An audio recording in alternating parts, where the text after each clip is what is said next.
लल्ला की पहली झलक बहुत महंगी है साहब। साहब हमारे पास इतने पैसे नहीं हैं, प्लीज़ मान जाइए। बेटी के घर जा रहे हैं लल्ला को देखने पहली बार। अगर आपको पैसे दे दिए तो वहाँ क्या देंगे। बहुत खुश थे दोनों पति पत्नी। आखिर बेटी के बच्चे को पहली बार मिलने जो जा रहे थे। पर कभी सोचा नहीं था कि जिनकी अलमारियां भरी रहती थी नोटों से, आज अपने ही घर के बच्चे की पहली झलक पाने के लिए उनकी जेब में इतने भी पैसे नहीं होंगे कि उनके लिए ढंग के कपड़े तक खरीद सके।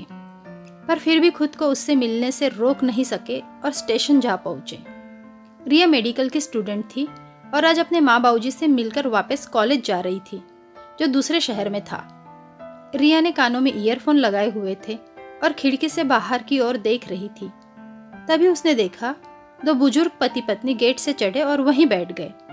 थोड़ी देर में टीटी आया और टिकट दिखाने को बोलने लगा। तभी उस बुजुर्ग आदमी ने कहा, साहब बहुत भीड़ थी, सामान और बीवी के साथ जनरल बोगी में चढ़ नहीं पाया। अगला स्टेशन आते ही उतर जाऊंगा और चढ़ूंगा जनरल बोगी में। टिकट है मेरे पास। टीटी ने कहा, ऐसे नहीं होता, पैसे दो, टिकट काटता हूँ। उसकी बीवी बोली, साहब हमारे पास इतने पैसे नहीं हैं, प्लीज मान जाइए। बेटी के घर जा रहे लल्ला को देखने पहली बार। अगर आपको पैसे दे दिए तो वहाँ क्या देंगे। टीटी ने कहा, मुझे पता नहीं क्या करोगे।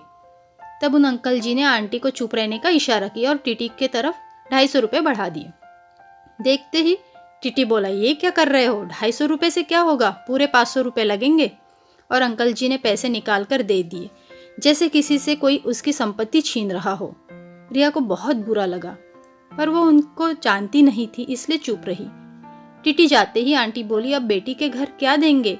तो अंकल बोले, कोई बात नहीं, जो हम लल्ला को अलग अलग देने वाले थे अब मिलकर दे देंगे और गुड़िया के घर पैदल ही चले जाएंगे। सब नज़ारा एक आंटी भी देख रही थी। उनसे रहा नहीं गया और वो बोली कि बहन जी आप लोग बहुत परेशान लगते हो, क्या बात है।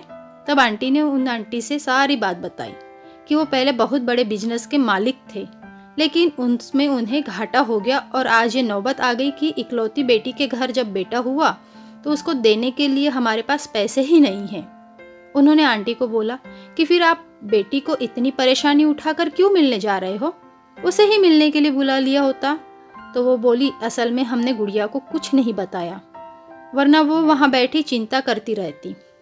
रिया सब बातें सुन रही थी और एक बेटी होने के नाते उसे बहुत दुख हो रहा था कि एक माँ बाप अपनी बेटी को सुखी देखने के लिए क्या क्या करते हैं और वहीं बेटी अपने माँ बाप को सुखी और निश्चिंत देखने के लिए अपना हर दुख कैसे अपने अंदर समेट लेती है। आंटी की वो बातें आज टीटी के जाने के बाद उन आंटी ने कही थी, जो हमेशा रिया के कानों में गूंजती है कि लल्ला की पहली झलक बहुत महंगी पड़ गई साहब। दोस्तों, आपको यह कहानी कैसे लगी ये हमें कमेंट करके ज़रूर बताएं। हमारे चैनल को लाइक, शेयर और सब्सक्राइब करना ना भूलें और बेल आइकन को दबा दें ताकि अगले वीडियो की नोटिफिकेशन आपको मिलती रहे। धन्यवाद दोस्तों।